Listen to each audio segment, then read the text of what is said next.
Hello JEE aspirants. सो अब आपने देखा होगा कि किस तरीके से एनटीए वर्सेस जो नीट फाइट चल रही है, उसमें एक बात समझ में आप शायद सब बच्चों को आ गई होगी कि हमें अपनी ओपिनियंस के साथ लॉ के साथ फाइट नहीं करना चाहिए। We have to fight with a valid proof and if we have to request then also it has to be a valid request.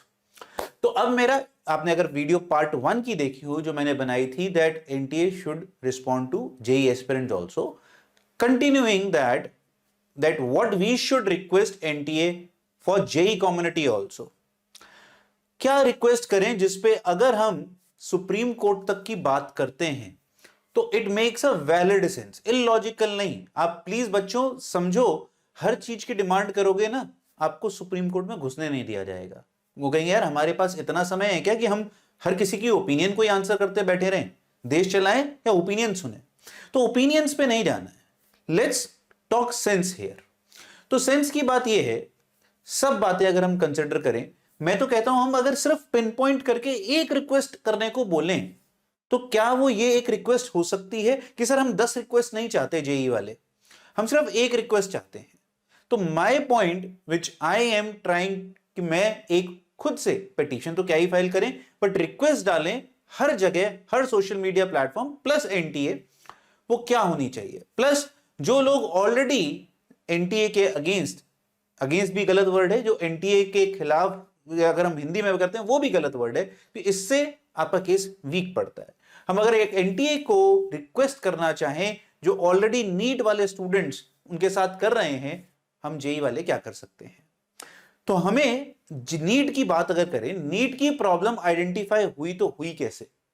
वो प्रॉब्लम आइडेंटिफाई हुई जब बच्चों के 718 और 719 नंबर बने, 718 एंड 719 मार्क्स पर ऑब्टेन्ड, जिसकी वजह से सारे के सारे लूप उल्टे पड़े। And if you notice, that is still now the single biggest source from which we can lawfully go and ask questions to NTA that how mathematically it is possible to give 718. Then they said that there was grace marks which were given. Then why not the grace marks logic was being explained earlier, and why only few people were given grace marks? That is the whole source of what is happening right now. तो अगर हम JEE वाले ये सोचें भाई कितने topper है उसके ऊपर हम बहस करें, वो बेवकूफी है। ठीक है, कोई कहता है कि सर किसी बच्चे के 7 परसेंटाइल से 100 परसेंटाइल आ गए थे, वो भी बेवकूफी है, होने को हो सकता है ना। बट अगर हम एक सिंपल रिक्वेस्ट डालें, वाई, प्लीज ढंग से सुनिएगा और मुझे कमेंट में करिएगा, और मैं मैथोन की तरफ से एक रिक्वेस्ट लेटर हम डालेंगे जिसपे हम आपसे कंसेंट फॉर्म पे साइन करवाना चाहेंगे कि आप भी कंसेंट दें कि हम लोग भी ये रिक्वेस्ट डालना चाहते हैं। तो अगर 20, 40, 50 हजार बच्चों की रिक्वेस्ट जाएगी तो यार वो एक बहुत जबरदस्त सॉलिड चीज बनती है। तो we want to request NTA with a very simple statement, sir, ma'am, please, we request you कि आप हमें हमारा स्कोर कार्ड दें। आप जिस जिस शिफ्ट में पेपर लेते हैं प्लीज हमें स्कोर मार्क्स या स्कोर कार्ड दें, चाहे डिसाइड अ परसेंटाइल के बेसिस पे ही करें, कोई प्रॉब्लम नहीं है हमें, but at least we should get a score card. Plus if any grievance body was being found very similar to NEET, was or is there any grievance body for JEE also, that if anybody writes a petition that my time has been wasted, you are providing grace marks on the basis of a 2018 case in JEE also? उसको transparent रखने के लिए हमें marks चाहिए, और ये दूसरे लिहाज से भी बहुत जरूरी है। प्लीज आप as a committee NTA, because you guys are there for students, right, समझें कि इस बार जनवरी में 27 जनवरी की शिफ्ट में, शिफ्ट 1 में टू बी प्रिसाइज, जब 235 मार्क्स 99 परसेंटाइल के लिए कट ऑफ गई, वो बच्चे जो उस शिफ्ट में थे वो अभी तक उस शॉक में हैं, वो उससे निकले नहीं। क्यों? क्योंकि उनके दिमाग में क्या फिट हो गया, कितनी भी मेहनत कर लो नंबर नहीं बनने वाले, मैं अब एक इस देश के गवर्नमेंट के बेस्ट कॉलेज में नहीं पढ़ सकता क्योंकि मैंने अपना पूरा जोर लगा दिया। भाई वो समझ ही नहीं पाया कि उसके साथ क्या गलत हुआ। तो प्लीज, आप नहीं चाहते कि आपका कोई, जब आपके बेटा या आपकी बेटी कोई ऐसा पेपर दे तो वो भी इस शॉक में अपना पूरा होप लूज आउट कर दे कि यार ये एजुकेशन सिस्टम ही बेकार है। So just bring out transparency. आप लीजिए मल्टीपल शिफ्ट। हम ये नहीं कहते कि पेपर आसान है, डिफिकल्ट है, वो चलिए वो भी कहते हैं, वो आपकी कॉल है। जबकि अगर आप उसको भी ढंग से सुनेंगे तो आपको समझ में आएगा कि हमें थोड़े और शायद डिफिकल्टी को इंक्रीज करना चाहिए, जिससे जब आप सोचिए ना, जब एक बच्चे के 225 नंबर आ गए 300 में से in a highly competitive exam and he still not going to get any government college. अगर मैं बात करता हूं सीएस डिवीजन की, जो कि 225 पे तो उसको हर चीज मिल जानी चाहिए, वो नहीं मिल रही है उसे, तो क्या मतलब आपको लगता है उसमें मनोबल रहेगा कि मैं पढ़ाई करूं? तो ये चलिए, ये तो ये डिसीजन भी आपका है, ठीक है, because you are the authority to decide who has to make paper and how the paper has to be. But at least when you say that we are transparent, let the transparency come into picture. आप JEE advance, इसको example के तौर पे हम ये बात कर सकते हैं, भाई जेई एडवांस पेपर कंडक्ट करता है जेई आईटी बॉडी, वो भी तो स्कोर कार्ड देते हैं, जबकि वो भी ऑनलाइन पेपर है। हाँ, वो ये कह सकते हैं सर हम नॉर्मलाइजेशन नहीं करते क्योंकि मल्टीपल शिफ्ट्स होती हैं। वो बात समझ में आती है कि आप शायद इसलिए स्कोर नहीं दे रहे हैं कि बच्चा अभी शायद मैच्योर नहीं है इतना समझने के लिए कि यार जब स्कोर कम आ रहा है तो परसेंटाइल ज्यादा आ रही है, या मेरा इतना हाई स्कोर आ रहा है फिर भी मेरी परसेंटाइल कम आ रही है, तो शायद वहां डिस्क्रिपेंसी ज्यादा क्रिएट हो सकती है। And that is I think you should come forward with data, कि भाई आप दिखा सकते हैं। जैसे अगर आप लोग देखें जेई एडवांस एक रिपोर्ट निकालता है ईयर ऑन ईयर, जिसमें वो हर क्वेश्चन के आगे बताता है कितने लोगों ने कितने अटेम्प्ट को कितना सही करा, कितना गलत करा, कौन सी ऑप्शन भरी, पूरी डिटेल रिपोर्ट आती है मार्क्स लिस्ट के साथ कि भाई इतने स्टूडेंट्स ने इतने इतने रैंक पे इतने इतने मार्क्स अचीव करे। वो ट्रांसपेरेंसी है। वो ट्रांसपेरेंसी हमें जेई मेंस में क्यों नहीं मिलती है? हम सिर्फ परसेंटाइल में और हर समय सोच रहे हैं कि भाई साहब क्या होगा, क्या कितना स्कोर बना होगा, क्या हुआ क्या नहीं। ठीक है, मान लिया ना पेपर वेरीड है, डिफिकल्टी अलग है, बट आप उस शिफ्ट की तो क्लैरिटी दीजिए कि भाई इस शिफ्ट में हमने इतने बच्चे बैठाए थे, जहां पर इस बात पे भी डिस्क्रिपेंसी रही कि कितने बच्चे बैठे थे किस शिफ्ट में।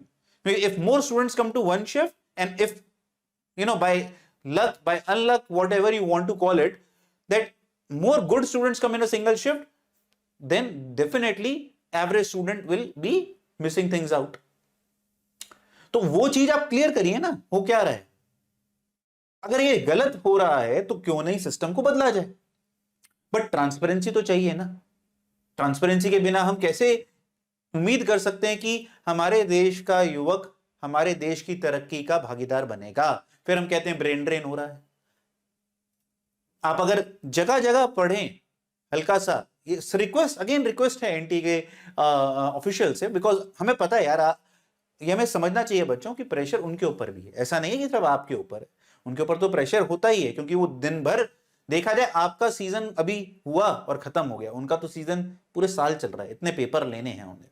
तो पर हम फिर भी आपसे रिक्वेस्ट करते हैं कि आप एक बार कम्युनिटी में जाके देखें तो सही कि जिस तरीके से रिजल्ट डिक्लेयर हुआ उसका इंपैक्ट स्टूडेंट बॉडी पे क्या रहा है।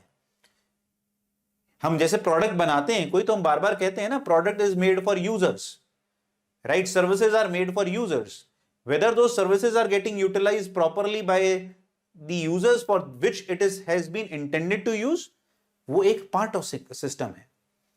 तो प्लीज उनसे पूछे तो सही कि ये कहीं गलत तो नहीं हो रहा है। तो ये एक रिक्वेस्ट डालते हैं बच्चों, so we guys are drafting a letter. Plus इसमें मैं आपसे चाहूंगा कि सिंस जितने भी आप नीट के लोगों को जानते हैं जो इस मोर्चे को आगे बढ़ा रहे हैं, ठीक है, उनको ये हिदायत भी दीजिए यार, थोड़ा सा जेई का भी एक पेज ऐड कर दीजिए कि भाई जेई में भी तो ट्रांसपेरेंसी आनी चाहिए। वहां भी तो बच्चा दिन भर परसेंटाइल के पीछे परेशान हो रहा है। डिस्क्रिपेंसीज बहुत हैं, बट अभी हम उसी की बात कर रहे हैं जिसपे हम लॉफुली एक रिक्वेस्ट मेक सेंस कि भाई हमें समझ में ही नहीं आता ना कितने परसेंटाइल पे क्या हुआ, परसेंटाइल ज्यादा परसेंटाइल कम, पता नहीं बीच में क्या हुआ। I think as a student they have the right to know what score they made for the paper that they have been writing. I definitely feel that way. ये बहुत जरूरी है। तो प्लीज अगर आपको लगता है तो प्लीज इस वीडियो को पॉपुलर करिए, जिससे ये बात ज्यादा लोगों तक पहुंचे, जेई की कम्युनिटी थोड़ी और एग्रेसिव हो इस बात को लेके कि that this definitely make sense. मैं और चेकलिस्ट बना रहा हूं, हमें और क्या क्या पॉइंट्स पे रिक्वेस्ट डालनी है, ठीक है, हम वो रिक्वेस्ट के पॉइंट्स और डालेंगे जिससे हम इस चीज को और स्ट्रॉन्ग कर पाए। पर मुझे लगता है this one single point makes much much more sense to anybody, because कई बार क्या होता है ना, हम अगर कोई ऐसा पॉइंट डाल दें जो रिफ्यूटेबल है तो यार वो वैसे ही जाने से पहले ही वहां वीक हो जाता है। I think this is one such point for which everybody would agree to that, bring transparency, bring marks, bring complete data on table what has happened.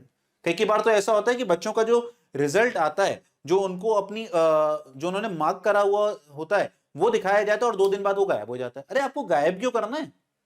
let it be there so the student can come back any given point of time. Plus आप जब result show करते हैं, ये क्या नाटकबाजी है कि आपको option IDs को मैच करके बच्चे का रिजल्ट, बच्चे की ड्यूटी है वो डिसाइड करे क्या हुआ है। आप दिखा दीजिए ना, you are a tech platform, कि भाई ये ऑप्शन आईडी है, ये ऑप्शन आपने भरा था, ये सही है या गलत है, वहीं लिख दीजिए ना correct incorrect according to answer की। बच्चे को पहले तो क्वेश्चन आईडी देखनी होती है, फिर उसको देखना होता है कि मैंने जो ऑप्शन भरा है उसकी ऑप्शन आईडी क्या है, फिर आंसर की शीट में जाके देखता है कि अच्छा अरे बाबा यहां पर ये ऑप्शन आईडी सही था। आप सोच रहे कितना कितना बड़ा प्रोसेस है, मेंटली हैरेसिंग है, ये तो हैरेसमेंट है एक तरीके की। आप जब सिस्टम बना हुआ है, आपको पता है ऑप्शन आईडी सही है या गलत है, आप बच्चे को वही करेक्ट और इनकरेक्ट क्यों नहीं बता देते हैं? ऐसे बहुत सारे पॉइंट्स हैं, बहुत सारे, कि भाई अगर आपने क्वेश्चन की गलती थी, क्वेश्चन की गलती एक्सेप्ट हुई, तो क्या वो 200 रुपए जो आप लेते हैं एक एक स्टूडेंट से, क्या वो वापस होते हैं? उस क्वेश्चन तो एक ही बार चेक हुआ है, गलत के चले छोड़िए, वो कमाई गवर्नमेंट को गई, बट जो आपने गलती एक्सेप्ट करी उसके तो पैसे वापस करिए। चलिए वो भी छोड़िए, बेतुकी बातें हैं कि यार ये तो बहुत लंबा प्रोसेस हो जाएगा, इसको करते करते हम पेपर कंडक्ट कराएं, हम ये कंडक्ट कराएं, let's leave it, let's stick to bring transparency. उसके लिए हम वो 200 रुपए पर स्टूडेंट जो अपनी जेब से भरता है, मिल मिला के 1000 रुपए भी हो जाते हैं कई बार, वो हम देने के लिए तैयार हैं to get to that transparency, because that is what as a complete test taking body we demand transparency. अगर पेपर है और ट्रांसपेरेंसी नहीं है तो पेपर का फायदा ही क्या है? सिंपल सी बात, ठीक है। तो मुझे इस वीडियो को हेल्प करिए ज्यादा से ज्यादा जेई कम्युनिटी तक पहुंचाने में, और जैसे ही हम कुछ ड्राफ्ट करते हैं, हम बहुत ऑब्जर्व कर रहे हैं जैसे नीट का जो केस चल रहा है, किस तरीके से उसको प्रोसीड करा जा रहा है, किस तरीके से लीगैलिटीज को ढंग से नाप तोल के काम करने की कोशिश करी जा रही है, so that we can also do something which makes lawful sense and we can put it on the table where it makes sense कि भाई ये लोग बात तो सही कर रहे हैं, सुनना चाहिए इन लोगों को। That's the thing. प्लस अगर आप में से कोई किसी न्यूज चैनल रिपोर्टर वगैरह को जानते हैं या उनकी फैमिली से बिलोंग करते हैं, प्लीज रिक्वेस्ट, आपका पेपर हो गया है, आपका 1 या 2 साल पहले पेपर हो गया है जेई का, but this is a pressing issue, show शायद आपने अपने साल में भी फेस करा होगा, इसको उठाइए, इसको उठाने का सही समय अभी है। आज चला गया, कल फिर से वही ग्राइंडिंग शुरू हो जाएगी, और ये मत सोचेगा मेरे को क्या, मेरा तो हो गया, हमें क्या फर्क पड़ता है। अगर आप सोचो इस वीडियो को बनाने के लिए, हमें कोई फर्क नहीं पड़ता, बच्चे पहले भी पढ़ते थे, डिसग्रंटल्ड हैं, कोई फर्क नहीं पड़ता उससे। हमारे देश में इतना कंपटीशन है, आप कुछ भी कर लो बच्चे फिर भी पढ़ेंगे। आपने देखा ही होगा हर साल, मैं इस वीडियो को जबरदस्ती लंबा करना नहीं चाहता, बट आप जैसे जैसे हमारे एजुकेशन सिस्टम की बात करेंगे, आपने अगर नोटिस करा हो, अगर आपने सही समय पे बात नहीं छेड़ी, सही मौके पे, वो बदतमीजियां चलती रहेंगी। आपने अगर नोटिस करा हो, फ्रंट पेज ऐड आ रही है, AIR1 भी यहां भी है, पर वो AIR1 है नहीं, क्यों? नीचे छुपा हुआ है OBC, वो बच्चे की रैंक कुछ और है। कितनी ज्यादा इनजस्टिस है just to grab attention of a parent. मेरे हिसाब से as a student body, as a parent body, आपको उस इंस्टीट्यूट को बैन कर देना चाहिए। ये आपका चॉइस है, इंस्टीट्यूट की गलती नहीं है, आप फिर भी जा रहे हैं उठ के, वो गलती आपकी है। सतर्क नागरिक बनने को बोलती है ना हमारी सरकार हमें, तो बनिए तो सही पहले। आप सोचो कितना बड़ा इनजस्टिस है। मैं अभी, आप समझ गए होंगे मैं किस ऐड की बात कर रहा हूं। बच्चे का जो ओरिजिनल रैंक 3 था AIR, उससे पहले 2 बच्चों की फोटो लगी है, AIR1 और AIR2 बोलते हुए, बहुत हल्के से माइल्ड कलर में OBC लिखा है नीचे। Great injustice to that student who actually have got all India rank 3, उससे आगे 2 लोग डाल दिए गए। और अगर आपको लिखना ही था कि 1 और 2 है, तो आपने बड़ा बड़ा OBC क्यों नहीं लिखा, कैटेगरी रैंक क्यों नहीं लिखी आगे? हमें कोई प्रॉब्लम नहीं है, हमें पता है भाई ओबीसी होता है, कैटेगरी है, बड़ी सारी कैटेगरीज हैं जिसके बेसिस पर रैंक दिया जाता है। तो आपको सतर्क बनना है। रैंक का जो माफिया आप बोलते हैं वो इंस्टीट्यूट्स का फैलाया हुआ नहीं है, वो आपका फैलाया हुआ है। You stop following which institute is promoting rank, that day itself the rank system will collapse. It's as simple as that. But मेरे को पता है ये भी भाषणगिरी है, होता कुछ नहीं है। हमारा देश आज से नहीं कई सदियों से होता है ना herd mentality, herd mentality follow करता है।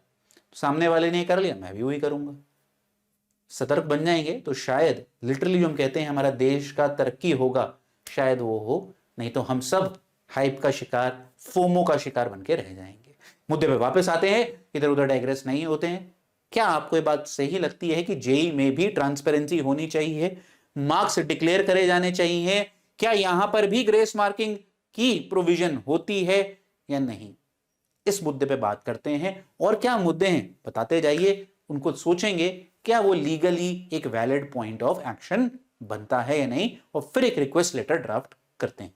God bless, keep working hard and do not get disappointed if things didn't work out for you this year at JEE. Success के लिए आपको एक प्रमाण पत्र नहीं चाहिए होता है, ये याद रखना जीवन में। और सक्सेस की डेफिनेशन सिर्फ और सिर्फ एक ही बंदा तय कर सकता है, वो है आप खुद। क्योंकि उसकी कोई बाउंड्री नहीं है, उसका कोई लेवल नहीं है। जैसे आप एक लेवल पे पहुंचेंगे, आप दूसरे लेवल के लिए फेलियर बन जाते हैं। तो आप इतने बड़े एग्जाम के लिए प्रिपेयर करें। आपको अपनी बहुत सारी गलतियां दिखी होंगी, आप ऑलरेडी सक्सेसफुल बन चुके हैं, बट आप जिस लेवल पे खड़े होकर देख रहे हैं वहां आपको अभी लग रहा है फेलियर। मेरे नजरिए से जब मैं इसको देखता हूं 15 साल आगे के रिस्पेक्ट में आप एक सक्सेसफुल छलांग मार चुके हैं। तो आप पढ़ते हैं ना फिजिक्स में फ्रेम ऑफ रेफरेंस, तो आप जिस फ्रेम ऑफ रेफरेंस में हैं, आप हर चीज को रैंक के नाम से तो बोल रहे हैं। मैं आपका 20 साल सीनियर जब देखता हूं तो मुझे पता है आप लोगों ने एक छलांग तो अच्छी मार ली है। That's how we see it, frame of reference. ठीक है, चलिए, best wishes for your future and do make sure that this video gets more and more likes, more and more popularity, so that the JEE community can also request a valid thing from the NTA.